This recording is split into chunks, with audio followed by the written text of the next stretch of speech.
Diawali dengan memperlihatkan seorang gadis muda bernama Libby atau Liberty, ini rarainya, di mana dia merupakan seorang pelajar yang baru saja selesai melakukan perkemahan musim panas di sekolahnya. Alright, diggers, gather around, listen for your name.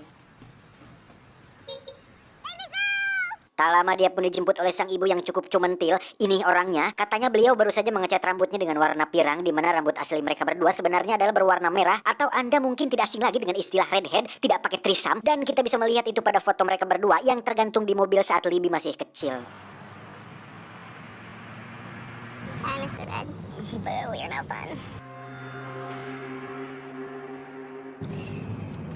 Well, how was camp? Any good digs? Singkat cerita, mereka berdua pun sampai di rumah sang ibu yang berada tepat di dekat danau, di mana Libby langsung dibuat terkejut saat melihat seorang pria muncul dari dalam air dengan gerakan slow motion yang tentu saja tidak diedit menggunakan KineMaster, apalagi yang mod. Pria ini bernama John, tidak pakai IQ 7. Dengan postur tubuh yang tinggi dan six pack, Libby pun hampir gagal fokus saat melihat selempaknya yang munuu, di mana si John ini ternyata adalah pacar baru sang ibu yang akan tinggal bersama mereka berdua. Hey. Well, who's hungry? Ketika sedang makan bersama, John pun mengaku bekerja sebagai seorang ahli genetik akuatik atau seseorang yang ahli dalam dunia binatang perairan seperti tawes, balanak, sidat, burayak, belut, keyop ciulan, dan makhluk hidup air lain dan lain sebagainya. I'm part of a small research team. We're sort of scattered around the region here. Saat mulai makan, John pun tak sengaja kebesekan daun kangkung sehingga dia batuk-batuk dan sang ibu mencoba untuk menenangkannya dengan cara memeluknya, dan John masih sempat-sempatnya mengelus pundak si Libby, entah apa maksudnya. Merasa ada ketertarikan dengan John yang notabene adalah pacar ibunya sendiri, Libby pun mulai berimajinasi seolah berada dalam situasi stepfather-in-law, sehingga Libby mulai ngagalisik dan menggerayami liang kasirnya sendiri. Singkat cerita, esok pagi pun tiba. Ketika Libby sedang bermain di hutan, dia pun tak sengaja tergigit lipan atau kelabang tepat di tangannya. Tapi beruntung muncullah si John yang langsung mengobatinya dengan cara meniup bekas gigitan tersebut, dan itu justru membuat syahwat Libby terpancing. Looks like you're gonna be okay. Ketika kembali ke rumah, dia pun menemukan sang ibu masih terbaring dengan wajah yang agak sedikit pucat, di mana beliau beralasan bahwa dirinya hanya kecapean setelah semalam melakukan olahraga bersama si John. John asked me to marry him, and I said yes. I can't lose him, Libs. Sore harinya, Libby pun berinisiatif untuk berterima kasih kepada si John dengan membawakannya minuman kaleng, yang mana saat si John kebetulan sedang berada di ruang bawah tanah, Libby pun melihat ada seekor hewan aneh yang berada dalam akuarium. What are those? John pun menjelaskan bahwa itu adalah ikan lamprey yang termasuk dalam ikan prasejarah yang masih bertahan sampai sekarang. It's beautiful. The teeth, they latch onto their prey. John pun mengajak Libby berkeliling danau menggunakan perahu, di mana John tak sengaja melihat darah muncul dari kedua pahana si Libby yang ternyata dia sedang datang bulan, dan itu cukup membuat mereka berdua canggung. Libby, listen. Dengan cepat Libby pun kembali ke rumah untuk mandi dan membersihkan diri. Namun terjadi sesuatu yang mengejutkan ketika John tiba-tiba masuk ke kamar Libby dan berdiri tepat di samping Libby tanpa dia menyadarinya, sehingga bisa disimpulkan bahwa ada sesuatu yang aneh dengan sosok si John ini.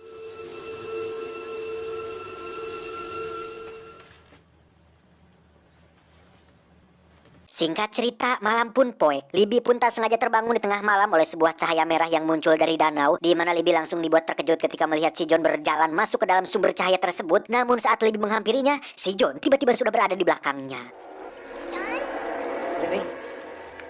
Entah siapa sebenarnya yang Libby lihat tadi, tapi pakaian si John memang kering dan tidak mungkin dia masuk ke dalam air dan langsung kering begitu saja, sehingga hal tersebut membuat Libby menjadi bingung. I'm really sorry if I scared you. I'm pretty dry.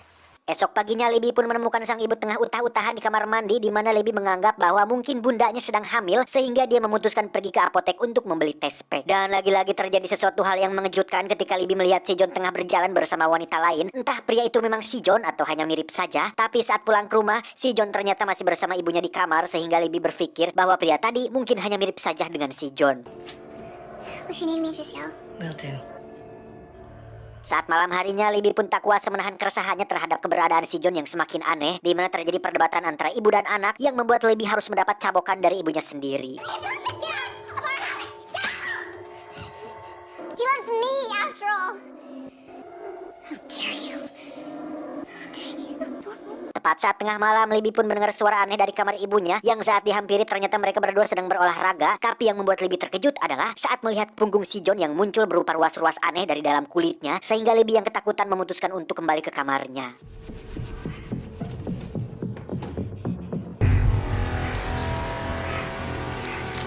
Khawatir dengan sang ibu, Libby pun kembali ke kamar dan menemukan mereka berdua sudah tidak ada. Untuk kemudian Libby pergi keluar dan mencoba mencari kemana mereka pergi.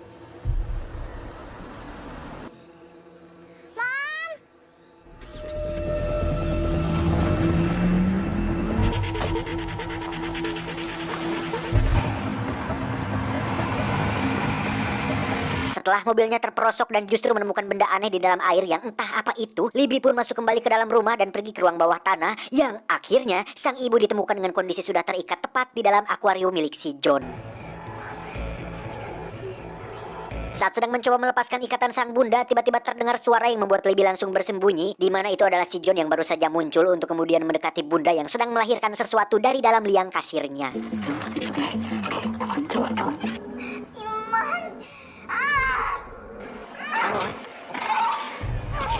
Ternyata benar, alasan si ibu muntah-muntah adalah karena beliau sedang hamil, tapi tentu saja bukan hamil bayi manusia, melainkan sesuatu yang lain yang telah ditanamkan oleh si John ini. Saat si John keluar membawa bayinya, Libby pun mengintip dan melihat si John sedang mengeluarkan semacam cahaya dari tubuhnya yang ditransfer ke dalam bayi tersebut, sehingga sekarang sedikit bisa disimpulkan bahwa si John bukanlah manusia normal pada umumnya.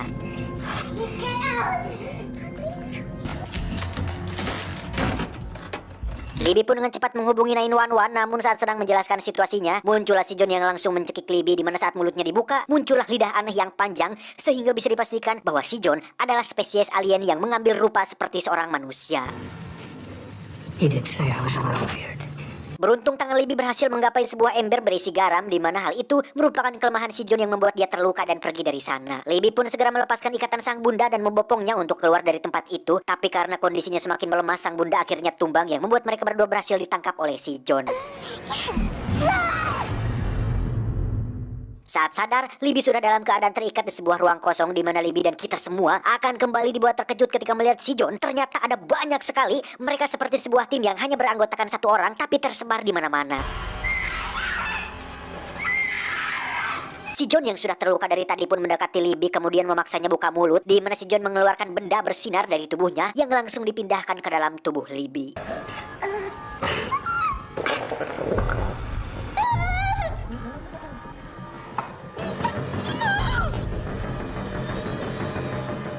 Saat sadar, Libby sudah berada di dalam sebuah peti kaca yang cukup aneh dan bercahaya, di mana peti tersebut tidak hanya ada satu, tetapi banyak sekali, dan peti-peti tersebut sudah terisi oleh para wanita berambut merah sama seperti dirinya.